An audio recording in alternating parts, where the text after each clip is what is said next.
बहुत बहुत स्वागत है। तो भाई मैं आप लोगों के लिए जो वीडियोस अपलोड कर रही हूँ वो देखकर आप लोगों को बहुत ज़्यादा फ़ायदा हो रहा है, आपकी बहुत अच्छे से पढ़ाई हो रही है, आपको सब कुछ समझ में आ रहा है, आपके बहुत सारे मुझे कमेंट्स आ रहे हैं। Thank you very much. और भाई इसका क्रेडिट आपको भी जाता है, तो आप लोगों ने भी तो मेहनत की होगी ना। और ऐसे ही मेहनत करते रहना बच्चों। अभी ऐसे नहीं है कि स्कूल बंद हो गया है, अभी मजबूरी है, कुछ तो भी पेंडेमिक है, अपनी भलाई के लिए ही हो रहा है सब कुछ। तो इसका मतलब ये नहीं है कि हम लोग घर पर बैठे हैं बस मजे करो, ये करो वो करो, टाइम पास करो। कितना कितना टाइम पास करोगे? और पढ़ाई तो करनी ही पड़ेगी ना। अभी अगर स्कूल शुरू हो जाएंगे तो फिर आप लोग क्या करोगे, है क्या नहीं? फिर 1 साल में 2 साल में आप सब भूल गए, फिर जब स्कूल शुरू हो जाएगी तो फिर बहुत सारी प्रॉब्लम्स हो जाएंगी आप लोगों को। तो वही प्रॉब्लम आप लोगों को न हो इसके लिए मैं आप लोगों के लिए अपलोड कर रही हूँ ये सारे वीडियोस। जो बच्चे नए हैं और उन्होंने देखे नहीं है मेरे अभी तक वीडियोस, तो बच्चों अभी सब्सक्राइब कीजिए, बेल का आइकन टैप कीजिए और ऑल पे टैप करना मत भूलना, ओके? तो आप लोगों को मिलते रहेंगे मेरे जो नए वीडियोस आएंगे उसके नोटिफिकेशन, प्लस जो मैं आने वाली हूँ लाइव स्ट्रीम में आप लोगों को सिखाने के लिए। और हम लोग बहुत सारे गेम्स भी खेलते हैं लाइव स्ट्रीम में। और आप पाना चाहते हैं मेरा नोटिफिकेशन तो आप लोगों को सब्सक्राइब करके बेल का आइकन टैप करना ही पड़ेगा, तो ही मिलेगा आपको नोटिफिकेशन, वरना आप लोग ढूंढते रह जाओगे शालिनी हुबली का चैनल को। तो मैंने आप लोगों के लिए सिखाया हुआ था हिंदी सुलभ भारती 8वीं कक्षा के बच्चों के लिए प्रदीप शुक्ल जी की जो कविता थी गांव शहर। तो इसमें इन्होंने किस तरह से तुलना की है गांव और शहर के बारे में, ये हम लोगों ने सीखा हुआ है बहुत ही अच्छे से। और आज हम लोग करने वाले हैं इसके questions and answer. Clap clap. तो I hope Ruchita and Tanvi I think ready हो गए होंगे मेरे वीडियोस को देखने के लिए, पेंसिल और पेन लेकर और बुक्स लेकर। तो चलो भाई बी रेडी। तो गांव और शहर में अभी आप लोगों को जब क्वेश्चन एंड आंसर्स पूछे जाते हैं ना बच्चों एग्जाम्स में, तो उसके जवाब भी आप लोगों को किस तरह से लिखने होते हैं वो भी मैं आप लोगों को बताने वाली हूँ। तो सवाल समझ में आएगा तो ही जवाब लिखेंगे ना। अगर सवाल ही समझ में नहीं आया तो पता होने के बावजूद भी हम जवाब नहीं लिख सकते हैं, ओके? तो अभी देखो यहाँ पर शब्द वाटिका में दिया हुआ है दीदा यानी आंख, दृष्टि, निगाह, ओके? दीदा फाड़े दिया हुआ है ना वो। परमेश्वर, परमेश्वर एक इंसान का नाम है। आलम यानी जगत जहान दुनिया। गिल्ली यानी गिलहरी, गैया यानी गाय, घमाना यानी धूप खाना, ओके गुड। फिर इसके बाद सूचना के अनुसार कृतियां करो में यहाँ पर दिया हुआ है तुलना करो। तुलना करो मीन्स व्हाट? तुलना करो मीन्स कंपैरिजन करो, ओके? और कंपैरिजन हमें किस में करनी है? गांव में और शहर में हम लोगों को कंपैरिजन करना है। तो इसका आंसर आप लोग कैसे लिखोगे? अभी शॉर्टकट और फटाफट मैं एक्सप्लेन कर रही हूँ ना, इसके लिए बता रही हूँ आप लोगों को। तो ओवरऑल ये जो पोएट्री है ना उसके आधार पर हम लोग अगर कंपैरिजन करते हैं with the help of that poetry, तो सबसे पहली तुलना तो ये होगी कि पीपल के सारे पत्ते झड़ गए हैं। 2, गेहूं के खेतों में गेहूं के स्थान पर गिलहरी धूप खा रही है। और 3, गैया लंगड़ा कर चल रही है। ये हो गया गांव का सीन, ओके? और फिर बाद में होगा शहर।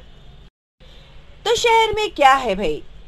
शहर ठसाठस भरे हुए हैं, ओवर क्राउडेड। 2, परमेश्वर मेट्रो के खंबे के नीचे रात बिताते हैं। और 3, शहर में आदमी सुबह आंख खुलते ही काम के लिए दौड़ पड़ता है। तो इस तरह से आप लोगों को गांव और शहर में तुलना करनी है। डिफरेंशिएट बिटवीन हम लोग कैसे करते हैं? वैसे। ओके, अभी ये जो टू है इसमें आप लोगों को इन्होंने कहा है उचित जोड़ियां मिलाइए, means match the following. Okay, तो अभी अ और आ यहाँ पर दिया हुआ है और सेंटर में आप लोगों को आंसर के लिए जगह दी हुई है। और ये जो भी हैंड राइटिंग आप लोग को दिख रही है ये मेरी हैंड राइटिंग नहीं है। आप अगर मेरे पुराने स्टूडेंट्स हैं तो आप जानते हैं मेरी हैंड राइटिंग कैसे है। जो बच्चे का ये बुक है, जिस बच्चे का, तो ये है उसकी हैंड राइटिंग। ओके, तो प्लीज कोई कमेंट नहीं करेगा कि आपकी हैंड राइटिंग बहुत गंदी है। मेरी हैंड राइटिंग बिल्कुल भी गंदी नहीं है, अच्छी है मेरी हैंड राइटिंग। फिर ये जो मेट्रो है, मेट्रो क्या है? शहर। ओके, तो मेट्रो कहाँ पर है? शहर। और पीपल का पेड़ कहाँ पर है? तो गांव में है।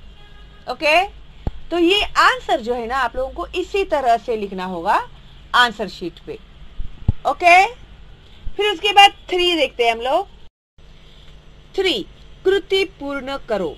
अभी ये जो कृति पूर्ण करने के लिए आप लोगों को जो भी कृतियां दी गई है ना बच्चों, तो उसके लिए आप लोगों को इस तरह से बॉक्स निकालना कंपलसरी है और वो भी पेन से।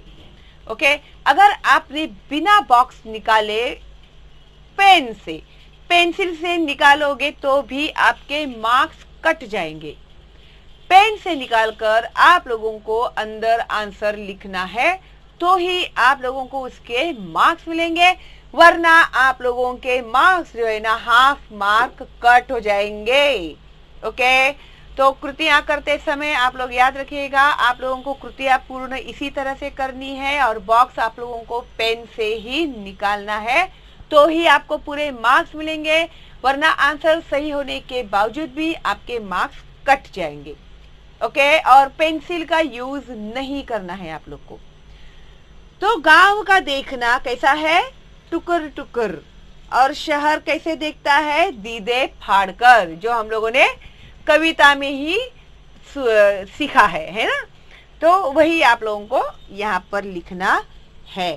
ओके, फिर उसके बाद 4 में इन लोगों ने यहाँ पर दिया हुआ है एक शब्द में उत्तर लिखो। अभी लंगड़ा कर चलने वाली कौन है? गाय है। पत्ते झरा हुआ वृक्ष कौन सा है? पीपल का है। बदले से लगते हैं क्या? सुर। जहां तिल रखने की जगह नहीं, कौन सी जगह है वो? शहर है।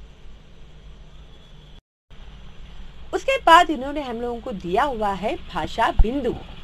भाषा बिंदु में इन्होंने हम लोगों को क्या करने के लिए कहा है? पाठ्य पुस्तक के पाठों के विलोम और समानार्थी शब्द ढूंढकर उनकी सूची बनाओ और उनका अलग अलग वाक्यों में प्रयोग करो। तो आप लोगों को उसके लिए पोएट्री समझना बहुत ही जरूरी है। तो अभी इसमें से हम लोगों को विलोम और समानार्थी शब्द ढूंढकर उनका वाक्यों में प्रयोग करना है। तो अभी मैं आप लोगों को बताती हूँ कि कैसे करना है। अभी विलोम यानी विरुद्धार्थी शब्द कौन से मिले हम लोगों को इस कविता में से? तो नीचे के ऑपोजिट है ऊपर। ये जो साइन है ये ऑपोजिट का साइन है, याद रखना आप लोग। अगर आप लोगों को ऐसे भी समझ में नहीं आता है तो पेपर में ये साइन देख के तो आप लोग को समझ में आ जाना चाहिए कि ये ऑपोजिट वर्ड्स ही इन लोगों ने पूछा हुआ है। ओके, और विलोम यानी ऑपोजिट वर्ड। नीचे ऊपर, गांव शहर, रात दिन, उधर इधर। ठीक है, तो ये कौन से हो गए? विलोम हो गए।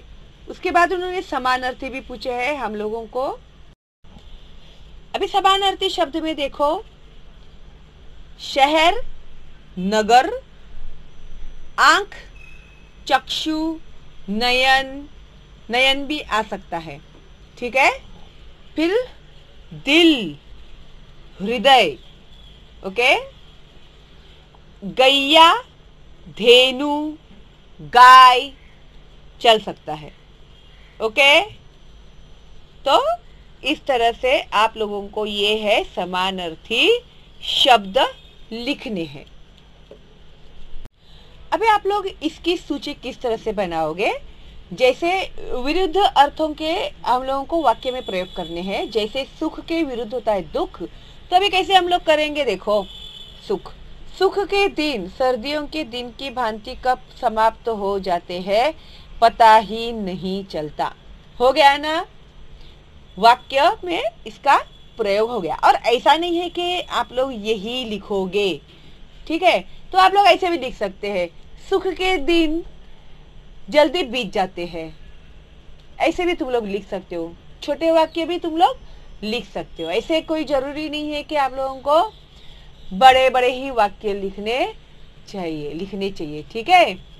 हाँ, बरसात, गर्मी की तपन से छुटकारा पाने के लिए हमें बरसात सुख देने के लिए आता है, ऐसे भी आप लोग लिख सकते। ओवरऑल क्या है, आपके वाक्य में सुख यानी खुशी आप लोगों को कैसे मिलती है, तो वो आप लोगों को वाक्य में आपके बताना है, ठीक है। दुख के दिन गर्मियों की लंबी दोपहर के समान काटना मुश्किल हो जाते हैं, ठीक है। वरना फिर आपके शब्दों में भी आप लोग ये दुख यानी अनहैप्पीनेस के लिए आप लोग अपने मन से भी छोटे वाक्य भी बना सकते हैं, ठीक है। तो कोई अगर जानवर को मारता है तो मुझे बहुत दुख होता है, ऐसे भी आप लोग अपने वाक्य में प्रयोग कर सकते हैं, ठीक है। ओवरऑल मेरे हाथ में से मेरी चॉकलेट छीनकर मेरे छोटे भाई ने खा ली, मुझे बहुत दुख हुआ, मैं बहुत रोया, लेकिन चॉकलेट नहीं मिली, है ना। ये भी लिख सकते हैं आप लोग, ओके। चलो, अभी ये जो सेकंड है वो है प्रश्न उत्तर। पर अभी प्रश्न के ऊपर वाक्य बनाना है। प्रश्न पत्र में पहला प्रश्न बड़ा कठिन था, ठीक है। हाँ, फिर ये वाक्य ऐसा नहीं है कि आप लोग यही लिखोगे। हाँ, जब भी ये कैसे, एक एग्जांपल मैं देती हूँ आप लोगों को कि ये राम हमेशा पहला नंबर कैसे लेकर आता है, यही प्रश्न मुझे हमेशा सताते रहता है। आपका जो क्लासमेट है वो हमेशा फर्स्ट रैंक कैसे लेकर आता है, यही प्रश्न मुझे सताते रहता है, ऐसे भी आप लोग लिख सकते हैं, ठीक है। फिर उसके बाद है उत्तर के ऊपर, क्या तुमने सभी उत्तर एक बार फिर देख लिए? तो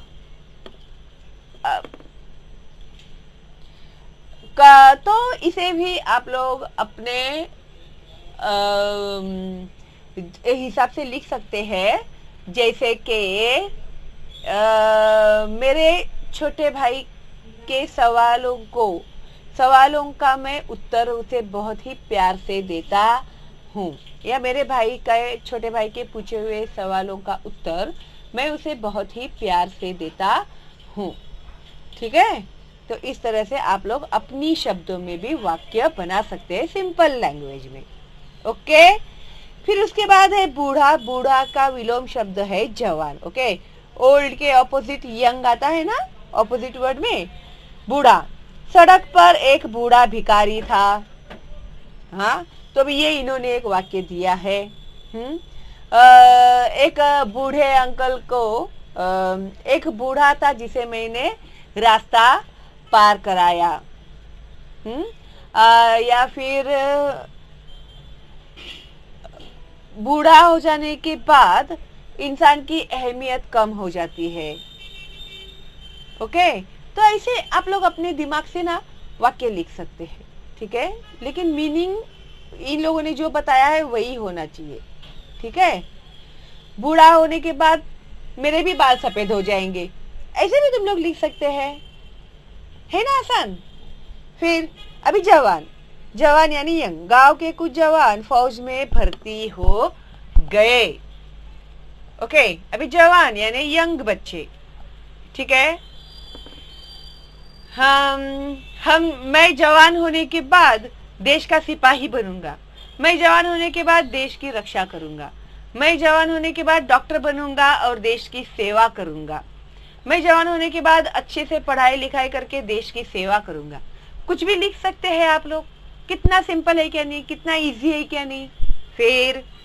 फिर उसके बाद है पति और पत्नी। पति, कल मेरी बहन के पति को अर्जुन पुरस्कार मिलेगा। ठीक है, जैसे वो आर्मी में रहते हैं, उन्हें पुरस्कार दिया जाता है, तो अर्जुन पुरस्कार मिलेगा। तो इस तरह से आप लोग अपने मन से वाक्य बना सकते हैं। अभी तो तुम लोग तो छोटे हो ना भाई, अभी तो तुम लोग तो पति पत्नी है नहीं, तो अपनी जो रिलेशन में है ना, उनके बारे में आप लोग लिख सकते हैं। अभी जैसे इन्होंने लिखा है ना, मेरी बहन के पति को अर्जुन पुरस्कार मिला, मेरे बहन के पति हमें बहुत प्यार करते हैं। ओके, तो पति है तो बहन के ही होंगे, ठीक है, या फिर मौसी के होंगे, मामी का पति। कैसा लगेगा ना, मामा आके डंडे से मारेंगे तुम लोगों को ऐसे अगर लिखोगे तो। लेकिन क्या करने का, उनको समझा देना, वाक्य में प्रयोग करना है ना, इसके लिए ऐसे ही लिखना पड़ेगा हम लोग को। ओके, फिर उसके बाद पत्नी। तो पत्नी किसकी भी, कोई भी पत्नी थी, जैसे हिडिंबा पांडव भीम की पत्नी थी। अभी ये जो महाभारत में जो भीम थे ना, 5 पांडव में के एक पांडव भीम की पत्नी जो थी वो हिडिंबा नाम की राक्षसी थी। ठीक है, तो इन लोगों ने एक एग्जाम्पल दिया है कि हिडिंबा पांडव भीम की पत्नी थी। ओके, आप भी लिख सकते हैं कि राम की पत्नी सीता थी, कृष्ण की पत्नी रुक्मिणी थी। तो इस तरह से, या फिर मेरी मम्मी मेरे पापा की पत्नी इस साल में बनी, ऐसे भी लिख सकते हैं तुम लोग, है ना। तुम लोग की मम्मी जो है वो तुम्हारे पापा की पत्नी है ना, तो उनकी शादी हो गई तभी ही उनके पत्नी कहलाएगी ना वो, तो ऐसे भी तुम लोग लिख सकते हैं। ओके, और आगे है गांव और शहर। गांव, हमारा गांव गोदावरी नदी के किनारे है। तो आपके गांव के बारे में आप लोग कुछ भी लिखो। मेरा गांव मुझे बहुत अच्छा लगता है, मेरा गांव बहुत प्यारा है, मेरे गांव का जो मंदिर है वो सारी दुनिया में प्रसिद्ध है।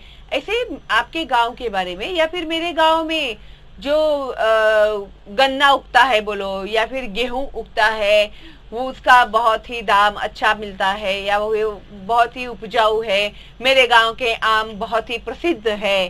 तो ऐसे करके भी आप लोग लिख सकते हैं उसको।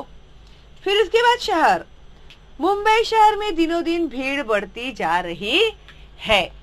तो जरूरी नहीं है कि आप लोग शहर का नाम मेंशन करो, नाम नहीं लिखोगे तो भी चलेगा। अभी हम लोग ने इतनी बड़ी कविता सुन ली, तो गांव के बेरोजगार जवान शहरों में रोजगार कमाने के लिए आते हैं, गांव के लोग शहरों में कमाने के लिए आते हैं। शहर बहुत बड़ा होता है, ओके, शहर में लोगों की आबादी बहुत ज्यादा होती है, शहर का जीवन बहुत ही भाग दौड़ वाला होता है। ऐसे अपने मन से आप लोग कुछ भी लिख सकते हैं। ओके, हो गया। अभी ये हो गया हम लोगों का विलोम, यानी ऑपोजिट वर्ड्स के हम लोगों ने वाक्य में प्रयोग किए। अभी हम लोगों को करने हैं समानार्थी शब्दों के वाक्य में प्रयोग। समानार्थी शब्द जो होते हैं उसके हम लोगों को वाक्य में प्रयोग करने हैं, ठीक है। तो फिर अभी देखो भाई, उन लोगों ने जो आपको दिए होंगे वो करने पड़ेंगे। मे बी या अभी यहाँ पर दिया हुआ है जैसे पशुता। पशुता यानी इंसान जो जानवरों की तरफ बर्ताव करता है उसे कहते हैं पशुता।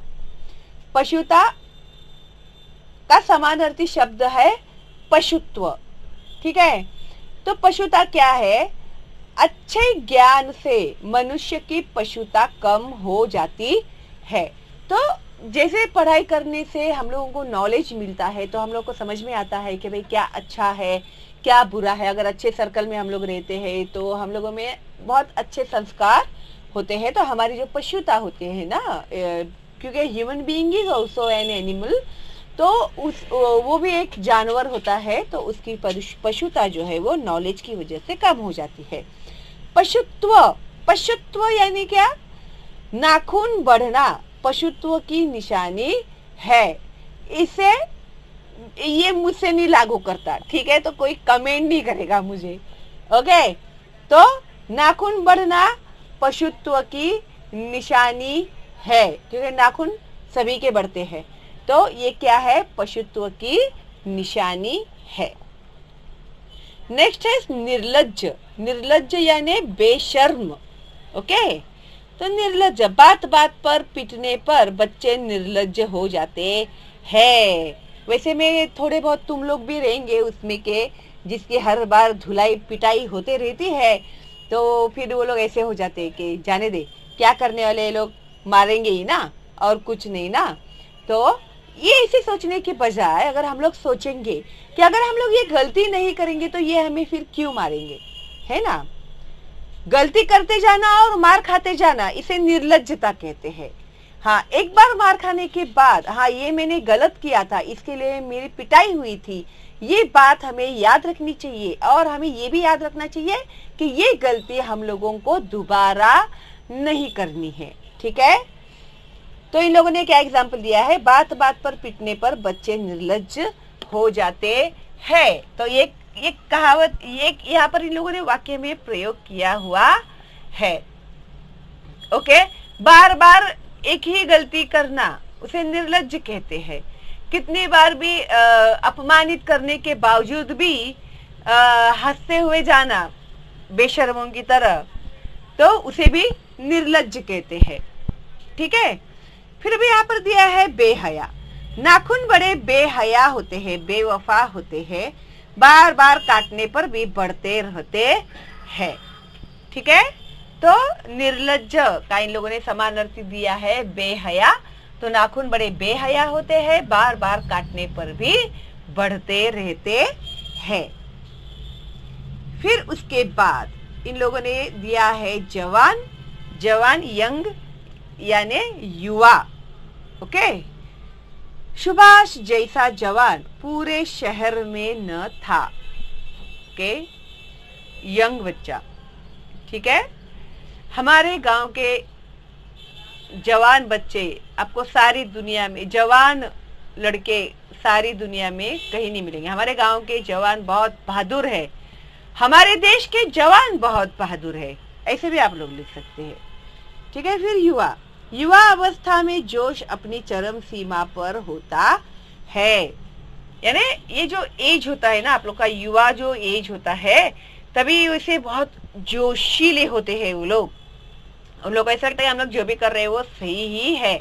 तो इसके लिए इन लोगों ने कहा है कि युवा अवस्था में जोश अपनी चरम सीमा पर होता है, ठीक है? फिर विवश, मजबूर, बेबस, लाचार, कुछ भी चलेगा। प्रकृति के कोप के समक्ष सब विवश हो जाते हैं, है ना? मजबूर हो गए ना। कोरोना महामारी में सारी दुनिया विवश हो गई। कोरोना महामारी से लड़ने के लिए सारी दुनिया विवश हो गई, ओके? ऐसे भी आप लोग लिखेंगे, अभी जो लेटेस्ट जो चल रहा है ना वो लिखोगे ना तो आप लोग का अच्छा इंप्रेशन पड़ेगा, ठीक है? फिर उसके बाद है बेबस। लगातार बारिश के कारण पूरा शहर बेबस नजर आ रहा था।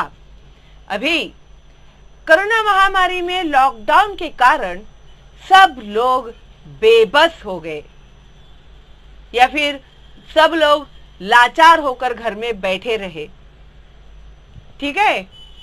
तो कितना अच्छा वाक्य में प्रयोग होगा ये, और जो एग्जामिनर भी है ना वो भी खुश हो जाएगा, अरे वाह कितना अच्छा लिखा है करके।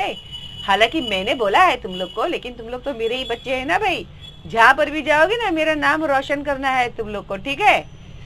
तो इस तरह से आप लोग लिख सकते हैं। फिर क्रोध। क्रोध स्वास्थ्य के लिए अच्छा नहीं होता। क्रोध यानी गुस्सा, एंगर जो होता है वो हमारे हेल्थ के लिए अच्छा नहीं होता। और मेरे पिताजी को झूठ बोलने से बहुत ही क्रोध आता है। अगर हम झूठ बोलते हैं तो मेरे पिताजी को बहुत क्रोध आता है, बहुत गुस्सा आता है, ऐसे। ठीक है, गुस्सा, बात बात पर गुस्सा करना अच्छी आदत नहीं है। क्रोध, गुस्सा, उसका समानार्थी शब्द, गुस्सा का समानार्थी क्रोध, क्रोध का समानार्थी शब्द गुस्सा। ओके। सुंदर, खूबसूरत, सुंदर, बगीचे के फूलों पर सुंदर तितलियां मंडरा रही है। गुलाब का फूल बहुत ही सुंदर है। मुझे सुंदर फूल बहुत ही पसंद है। ओके, तो इस तरह से सुंदर के ऊपर आप लोग कुछ भी वाक्य बना सकते हैं। खूबसूरत, पूर्णिमा के चांद की रोशनी, ताजमहल, रोशनी में ताजमहल बहुत खूबसूरत दिखता है। ओके, तो मेरी दीदी बहुत खूबसूरत है। हमारे गांव का जो बगीचा है बहुत खूबसूरत है। हमारे घर के बाहर जो बगीचा है वो बहुत ही खूबसूरत है। ओके, तो इसी तरह से आप लोग वाक्य बना सकते हैं, खाली वाक्य में खूबसूरत आना चाहिए। ठीक है, तो है ना आसान। तो इस तरह से आप लोग को सवाल समझकर जवाब लिखने हैं। ओके, तो अभी आगे देखते हैं इन लोगों ने क्या पूछा है। अभी उपायोजित लेखन में वृक्ष और पंछी के बीच संवाद लिखो। देखो, ध्यान देना, संवाद लिखना यानी क्या, कन्वर्सेशन।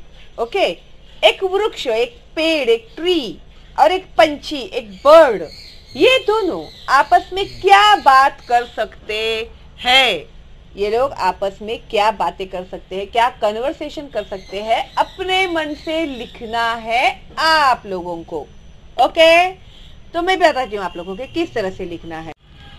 अभी वृक्ष जो है ना, वृक्ष आप लोग कोई भी ले सकते हो। ठीक है, अभी इन लोगों ने यहाँ पर बरगद दिया हुआ है। ठीक है, पेड़ आप लोग कोई भी लिख सकते हो, आम का लिख सकते हो, पेड़ यानी पेड़ ही होना चाहिए, वो पीपल का लिखो या फिर बरगद का लिखो या आम का लिखो, जो भी। ओवरऑल क्या है, पेड़ के ऊपर पंछी बैठा है और दोनों आपस में बातें कर रहे। ठीक है, पंछी, बरगद दादा आज ऐसे उदास क्यों दिख रहे हो। बरगद, नहीं बस ऐसे ही। पंछी, दादा मैं बरसों से आपकी डालियों में ही घर बनाकर रहता हूँ, मैंने कभी आपको इतना चुप, ऐसा उदास नहीं देखा। कोई तो बात है जो आपको परेशान कर रही है। बरगद, हाँ बेटा बात तो है, मैं यह सोच सोच कर हैरान परेशान हूँ कि हमारे जंगल कैसे थे और अब कैसे हो गए हैं। पंछी, क्यों, जंगलों को क्या हो गया। बरगद, तुमने ध्यान नहीं दिया कि तुम्हारे आसपास के वृक्ष कम होते जा रहे हैं। आए दिन लोग आते हैं और हरे भरे वृक्षों को काट डालते हैं। पंछी, हाँ देखा तो है। बरगद, ये लोग इस बात को नहीं समझ रहे हैं कि वृक्ष सभी प्राणियों के लिए कितने उपयोगी है। वृक्ष अनेक प्रकार के पदार्थ तो देते ही है, पर सबसे महत्वपूर्ण है कि ये वातावरण से जहरीली वायु को लेकर उसे शुद्ध कर देते हैं। पंछी, मनुष्य तो सबसे बुद्धिमान प्राणी माना गया है दादा, फिर वह ऐसा क्यों कर रहा है। बरगद, बुद्धिमान तो है, पर वह केवल वर्तमान के बारे में सोचता है, भविष्य या आने वाली पीढ़ी के बारे में नहीं सोचता। मैं यही सोचकर चिंतित हूँ कि आने वाले समय में इस हरी भरी धरती का क्या होगा।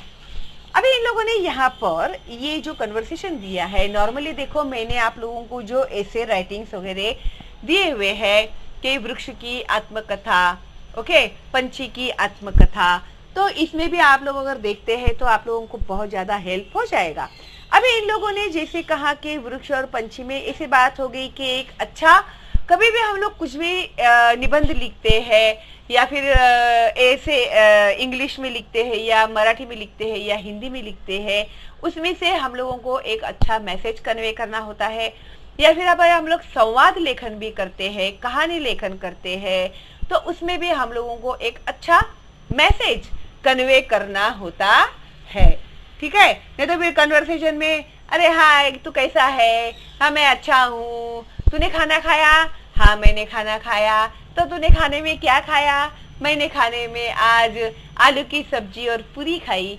तूने खाने में क्या खाया? अरे वाह, मैंने भी आलू की सब्जी और पूरी खाई। ये ऐसे कन्वर्सेशन को अंडा मिलेगा तुम लोगों को। ऐसे नहीं चलता कन्वर्सेशन।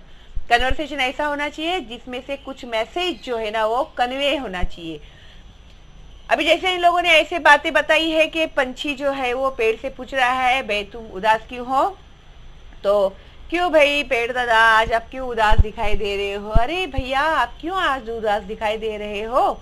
सिंपल से सिंपल लैंग्वेज में मैं बता रही हूँ आप लोगों को, ठीक है।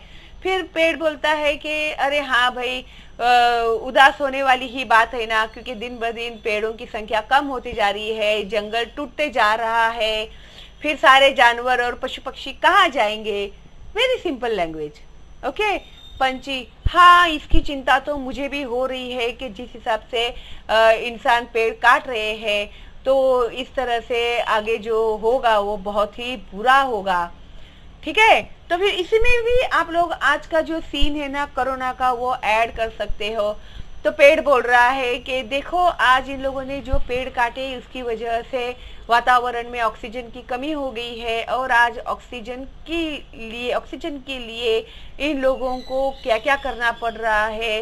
ये जो कोरोना नामक महामारी आई है इसमें इन्हें ऑक्सीजन की ही जरूरत पड़ती है, और जो हम लोग ऑक्सीजन इन्हें देते हैं ये ऑक्सीजन ही जो है इन लोगों को जिंदा रखती है, और ये हमें ही काट रहे हैं। तो फिर इन लोगों को ऑक्सीजन कहाँ से मिलेगा? अभी भी अगर ये लोग सुधर जाएंगे तो अच्छी बात है, अगर नहीं सुधरेंगे तो जो आगे जो आने वाली पीढ़ियां हैं उन पीढ़ियों को बहुत सारे कष्ट भुगतने पड़ सकते हैं, ठीक है। तो इस तरह से अच्छा मैसेज आप लोग कन्वे करो और उसको एंड भी अच्छा करो। फिर वो पंछी बोलता है कि हाँ भैया, मैं भी भगवान से यही दुआ करता हूँ कि इंसान को अक्ल आ जाए, अभी भी वो लोग सुधर जाए और फिर पेड़ लगाए, जंगल बढ़ाए, ऐसे करके एक मैसेज उसमें से आप लोगों को देना है, ठीक है। अभी आप लोग 8th स्टैंडर्ड में है तो सिर्फ ये इसी से रिलेटेड नहीं है, ये आप लोगों को लाइफ टाइम काम में आने वाला है। फिर आप लोग 10th में जाएंगे, 9th में जाएंगे, तभी भी आपको ये सब काम में आने ही वाला है, ओके। एक बार समझ में आ गया ना आप लोगों को कैसे लिखना है, तो आप लोगों को ये फ्यूचर में काम में आते ही रहने वाला है, ठीक है। तो इस तरह से आप लोगों को ये कन्वर्सेशन जो है, बातचीत जो है पेड़ में और पंछी में, वृक्ष और पंछी में बतानी है, ठीक है। फिर इस कविता में से आप लोगों को क्या समझ में आया वो आप लोगों को यहाँ पर लिखना होता है। जैसे कि ये जो होता है ना, मैंने समझा, तो मैंने समझा आप लोगों को जो ये कवि का जो हम लोग ये पढ़ते हैं ना कविता के बारे में, कि मैंने क्या समझा कि शहरों की भीड़ भाड़ भागम भाग, गांव से शहरों की तरफ पलायन और गांवों का शहरीकरण आदि के कारण बहुत ही समस्याएं हो रही है। ऐसे लिखो आप लोग, यही आपको काम में आने वाला है। इसको लिखने के लिए इसका कवि ने बहुत ही अच्छे से वर्णन किया है। ऐसे लिखो, क्या समझा मैंने, ये समझा मैंने, ठीक है। फिर आगे इन लोगों ने कुछ दिया हुआ है, भाई देखते हैं। स्वयं अध्ययन यानी आपने खुद ने क्या स्टडी किया इसके ऊपर, ठीक है। यातायात के नियम, ओके, ये जो ट्रैफिक रूल्स है उसके नियम, सांकेतिक चिन्ह एवं हेलमेट की आवश्यकता, जो सिग्नल के या फिर जो एरोज होते हैं वो क्या होते हैं वो, और जो लाइट्स लगे होते हैं व्हीकल के ऊपर वो आदि के चार्ट्स बनाकर विद्यालय की दीवारें सुशोभित करो। तो आप लोग सब चार्ट्स बनाइए, सिग्नल के रूल्स लिखिए उसमें, ट्रैफिक के रूल्स लिखिए उसमें, ऐसे एरो होगा तो ये होता है, नो एंट्री लिखा हुआ रहता है तो उस डायरेक्शन में नहीं जाना होता है। ये जो भी रूल है ना यातायात के, उसका आप लोगों को अगर स्कूल चालू होता तो टीचर आपको बोलती मे बी कि ऐसे चार्ट बनाकर लेकर आओ, प्रोजेक्ट देती, और आप लोगों के जो प्रोजेक्ट्स है ना वो स्कूल में वो लोग लगाते, ठीक है। तो इस तरह से ये जो इसके क्वेश्चन एंड आंसर्स है आप लोगों के हो गए हैं कंप्लीट, एंड आई होप आप लोगों को बहुत ही फायदा होगा, क्योंकि ये सिर्फ इसी लेसन के रिलेटेड नहीं है। तो आप लोगों को जो फ्यूचर में भी आप लोग सॉल्व करने वाले हैं बहुत सारे सवाल, उसमें भी आप लोगों को ये सब काम में आने वाला है। निबंध लेखन में भी काम में आएगा आप लोग को, ठीक है। अगर पत्र लेखन है उसमें जो पेड़ कट रहे हैं उसके ऊपर आप लोगों को निबंध या फिर वृक्ष किस तरह से ज्यादा लगाने चाहिए, उसके लिए भी आप लोग ये जो है टॉपिक ले सकते हैं। ठीक है, तो इस तरह से आप लोगों को क्वेश्चन एंड आंसर अच्छे से समझ बूझ कर लिखना चाहिए। ठीक है, और है हम लोग इतने ही टैलेंटेड टीचर के टैलेंटेड स्टूडेंट्स है क्या नहीं? तो फिर आप लोगों को ये जो एक बार मिल गया नॉलेज, तो वो आप लोगों को लाइफ टाइम काम में आने वाला है। तो अभी फटाफट लाइक कर दो। आप लोग किया क्या नहीं लाइक? देखती हूँ मैं भी इस वीडियो में मुझे कितने लाइक्स आते हैं। ठीक है, नहीं तो फिर मैं कट्टी तुम लोगों से मैं कट्टी कर लूंगी, फिर देखना। फिर करो अभी मैसेज, मुझे रिक्वेस्ट करते रहो। ठीक है, तो इसके लिए जैसे लाइक कर दो, देखती हूँ कितने लाइक्स आते हैं। और फटाफट सब्सक्राइब नहीं किया है तो करो, बेल का आइकन टैप करो, फॉरवर्ड करो अपने दोस्तों को, रिलेटिव्स को, जो है एब्सोल्युटली फ्री। तो stay home, stay safe, all the best and bye bye.